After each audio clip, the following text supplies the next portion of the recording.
Indonesia, negara kepulauan yang terbentang dari Sabang sampai Merauke, melingkupi 17.504 pulau, 1.331 suku bangsa, 1.158 bahasa daerah, dan dihuni 255,4 juta jiwa. Luasnya wilayah, besarnya jumlah penduduk, serta melimpahnya kekayaan alam menyemarakkan kehidupan ekonomi di tanah air kita. Perekonomian Indonesia cukup mantap, menempatkan Indonesia sebagai salah satu negara anggota G20 atau 20 negara yang perekonomiannya terbesar di dunia. Lalu, bagaimana perekonomian Indonesia diukur dan siapa yang berwenang mengukurnya? Besar kecilnya perekonomian suatu negara diukur melalui indikator makroekonomi yang dikenal dengan nama PDB atau Produk Domestik Bruto. Tidak hanya itu, PDB juga digunakan dalam penyusunan asumsi makro kebijakan fiskal pemerintah di dalam APBN. Berbagai perencanaan kebijakan maupun evaluasi kinerja kementerian pun acap kali menggunakan PDB. Lalu, apa itu PDB? PDB menggambarkan kemampuan suatu negara dalam menciptakan nilai tambah atas berbagai aktivitas produksi barang dan jasa pada suatu periode waktu tertentu, sekaligus penggunaan akhir seluruh barang dan jasa yang tersedia dalam perekonomian tersebut. PDB merupakan indikator yang konsisten, dapat disusun dalam 3 pendekatan, yaitu produksi, pendapatan, dan pengeluaran, yang kesemuanya akan berakhir pada nilai yang sama. PDB Indonesia dihitung oleh Badan Pusat Statistik. Saat ini, BPS menggunakan 2 sisi pendekatan dalam menghitung angka PDB, yaitu sisi produksi dan sisi pengeluaran.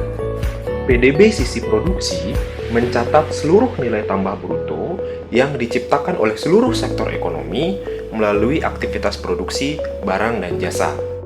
PDB sisi pendapatan menghitung seluruh balas jasa yang diterima oleh faktor produksi karena terlibat dalam proses produksi. Sedangkan PDB sisi pengeluaran merekam seluruh penggunaan akhir berbagai barang dan jasa yang tercipta dalam proses produksi. PDB sisi produksi dihitung dengan cara menjumlahkan nilai tambah bruto dari seluruh sektor produksi. Nilai tambah bruto diperoleh dari output yang telah dikurangi dengan konsumsi antara. Output adalah nilai seluruh barang dan jasa yang dihasilkan dalam periode waktu tertentu, dinilai dan dicatat saat selesai diproduksi. Konsumsi antara adalah nilai barang dan jasa yang dikonsumsi sebagai input dalam proses produksi. Sebagai contoh, untuk menghitung nilai output industri pakaian, maka seluruh volume produksi pakaian dikalikan dengan harganya. Selanjutnya, dihitung seluruh biaya produksi atau yang disebut sebagai konsumsi antara, seperti kain, benang, listrik, dan sebagainya. Selisih antara nilai output yang tercipta dengan konsumsi antara akan menghasilkan nilai tambah bruto bagi industri pakaian.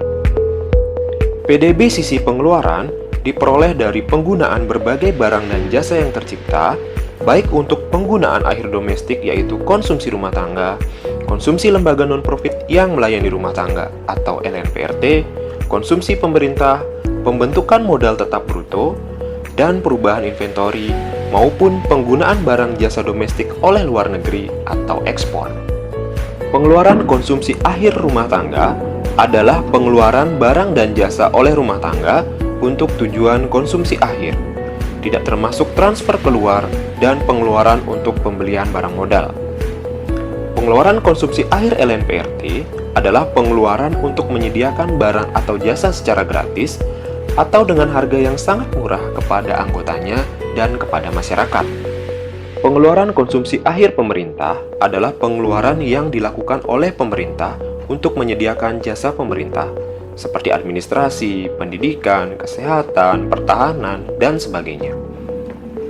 Pembentukan modal tetap bruto atau PMTB adalah penambahan dan pengurangan aset tetap pada suatu unit produksi. Penambahan dapat bersumber dari pembuatan, pemberian, serta pembelian barang modal baru dari dalam negeri dan barang modal baru maupun bekas dari luar negeri. Sedangkan pengurangan dapat bersumber dari penjualan, transfer barang modal bekas kepada pihak lain. Perubahan inventory adalah perubahan persediaan dalam suatu unit produksi, baik berupa bahan baku, bahan penolong, barang setengah jadi, barang jadi, maupun barang dagangan. Ekspor merupakan transaksi perdagangan dari penduduk atau residen ke bukan penduduk atau non-residen. Sedangkan impor merupakan transaksi perdagangan dari bukan penduduk atau non-residen kepada penduduk atau residen. Transaksi impor diperlakukan sebagai pengurang PDB untuk memastikan bahwa penggunaan akhir oleh institusi domestik benar-benar berasal dari barang dan jasa yang dihasilkan oleh produsen domestik, bukan berasal dari impor. PDB disajikan menurut harga berlaku dan harga konstan. PDB atas dasar harga berlaku menilai seluruh produksi maupun penggunaan akhir barang dan jasa pada harga yang berlaku pada periode penghitungan. Tujuannya untuk melihat level perekonomian, struktur perekonomian, serta level PDB per kapita suatu negara. Level perekonomian yang dihasilkan PDB atas dasar harga berlaku inilah yang menempatkan perekonomian Indonesia masuk kategori 20 terbesar di dunia. Struktur perekonomian menunjukkan dominasi sektor-sektor produksi atau kontribusi penggunaan akhir terhadap total PDB. Ukuran ini dapat menjawab pertanyaan, apakah Indonesia masih bertumpu pada sektor primer, sekunder, atau tersier? Apakah konsumsi rumah tangga mendominasi permintaan akhir atau pembentukan modal? Sedangkan level PDB per kapita menggambarkan bagian kue PDB yang diterima oleh setiap penduduk. PDB atas dasar harga konstan menilai seluruh produksi dan penggunaan akhir pada harga di tahun dasar, yaitu tahun 2010. Tujuan ukuran ini adalah untuk menunjukkan pertumbuhan real volume produksi dan volume konsumsi.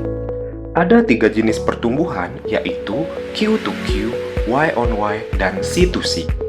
Pertumbuhan Q2Q menggambarkan perkembangan PDB suatu triwulan dibandingkan dengan triwulan sebelumnya. Pertumbuhan Y-on-Y merupakan perkembangan PDB suatu triwulan dibandingkan dengan triwulan yang sama pada tahun sebelumnya. Sedangkan pertumbuhan C2C menunjukkan perkembangan PDB kumulatif pada suatu tahun dibandingkan dengan kumulatif yang sama pada tahun sebelumnya. PDB atas dasar harga konstan juga dapat menceritakan sumber pertumbuhan perekonomian. Sektor produksi atau komponen penggunaan akhir mana yang menjadi penggerak pertumbuhan. Lalu, bagaimana kondisi perekonomian Indonesia pada triwulan 1 tahun 2017? Penguatan ekonomi mewarnai prestasi negeri di kuartal pertama tahun ini. PDB yang tercipta adalah 3.277,2 triliun rupiah. Dibandingkan dengan periode yang sama tahun lalu, perekonomian Indonesia tumbuh 5,01%. Dari sisi produksi, pertumbuhan tertinggi dicapai oleh sektor informasi dan komunikasi, yaitu 9,10%. Pertumbuhan ini ditopang oleh tren penggunaan data internet yang terus meningkat. Sementara itu, sektor pertanian mampu tumbuh 7,12% karena produksi padi dan jagung yang melimpah pasca La Nina pada semester kedua tahun 2016. Industri pengolahan tumbuh 4,21%, didorong oleh persiapan menghadapi permintaan saat Ramadan dan permintaan luar negeri yang mulai bergairah. Transportasi dan pergudangan tumbuh 7,65% karena adanya penambahan rute dan frekuensi pengoperasian kereta barang dan maskapai penerbangan. Sementara sektor perdagangan tumbuh sejalan dengan peningkatan produksi barang-barang domestik. Dari sisi pengeluaran, pertumbuhan tertinggi dicapai oleh komponen ekspor, yaitu 8,04%. Karena semakin kondusifnya perekonomian negara-negara tujuan ekspor Indonesia. Sementara itu, konsumsi rumah tangga tumbuh 4,93%, didorong oleh konsumsi kesehatan dan pendidikan, restoran dan hotel, serta makanan dan minuman. Konsumsi LNPRT tumbuh 8,02% karena adanya kegiatan pilkada serentak di 101 daerah. Konsumsi pemerintah tumbuh 2,71%, didukung oleh kenaikan belanja barang dan bantuan sosial. Pembentukan modal tetap bruto tumbuh 4,81%, didukung oleh realisasi belanja modal APBN yang meningkat 15,75%. Sementara, impor juga tumbuh positif sebagai indikasi meningkatnya permintaan domestik. Nah, seperti itulah gambaran perekonomian Indonesia triwulan 1 tahun 2017. Jadi, tunggu apa lagi? Mari bareng-bareng kita sing-singkan lengan baju, bergerak dan berkontribusi untuk perekonomian Indonesia yang lebih baik. Kalau bukan kita, siapa lagi? Kalau bukan sekarang, kapan lagi?